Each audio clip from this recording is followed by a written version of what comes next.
You are fake news. Fake news. What do you think?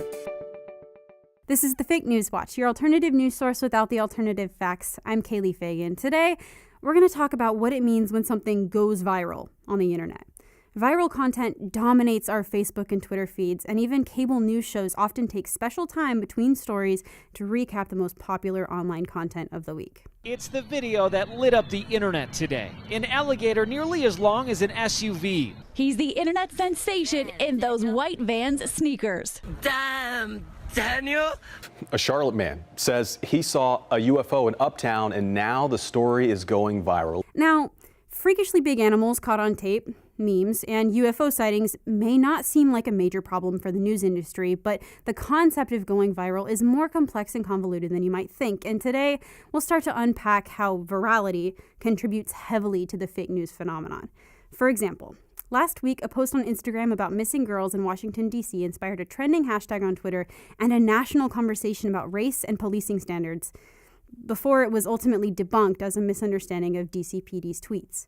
We'll also talk about how the viral content you see on social media may have actually been generated by robots with only one purpose: to hijack your political opinions and make sure that your votes go to the highest bidder.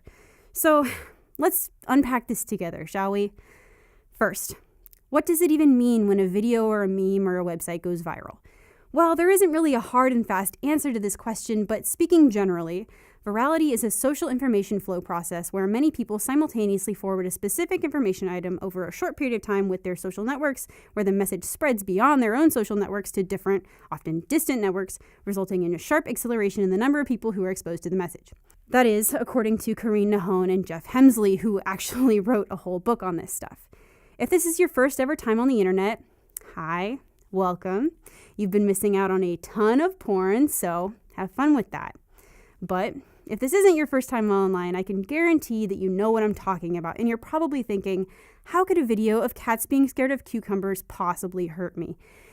The answer is that it probably won't, but blindly consuming and then trusting viral content can lead to dangerous misinformation, which then spreads to everyone you know, and everyone they know, and everyone they know, and they know, and they know. The original post about the missing girls claimed that 14 female minors went missing in the D.C. area in less than 24 hours. This post was made with images and information from the D.C. Police Department's Twitter page. The initial confusion was that the page often posts the same images and descriptions repeatedly if the person is not found quickly, and they recently started creating these posts more often, which made it appear as though more people were being reported missing when really there were just more tweets. The police department reacted to the confusion by pointing out that there have been far fewer minors reported missing this year than last year, and when the internet demanded to know why there were no Amber Alerts, the police told NBC reporters that all of the teens reported missing this year so far have left home voluntarily. Now, of course, many are questioning the veracity of that statement, saying that it's simply contributing to the stereotype that missing teens of color are troublemakers and runaways rather than victims of serious crimes like kidnapping or human trafficking. This introduces a very reasonable frustration with the way that mainstream media reacts when white children go missing, especially young white girls, as opposed to kids of literally any other race. But unfortunately, we have to focus on the fact that this original post and many that followed were misrepresenting the problem and therefore cannot be used as evidence while discussing this genuine issue. But accidental fake news stories like this are definitely not the most dangerous version of viral content. This story blew up because lots of people were sincerely worried and wanted to help, but what would you say if I told you that content is often generated solely for the purpose of going viral in order to manipulate the people that see it? Now, most of us are familiar with the concept of purchasing followers or subscribers, but the secret here is that not all viral content became viral organically. Literally anyone, including businesses, individuals, or political campaigns, can pay marketing companies like Cambridge Analytica to ensure that their content goes viral.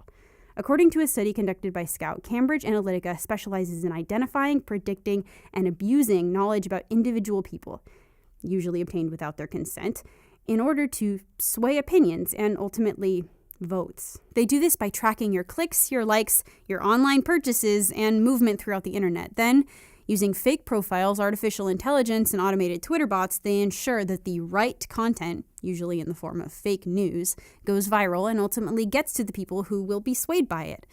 Jonathan Albright, a leading expert in this field of study, has said that the more fake news that users engage with, the more addictive Analytica's personality engagement algorithms can become. So once your social media has been infiltrated by these guys, good fucking luck seeing anything other than what they want you to see.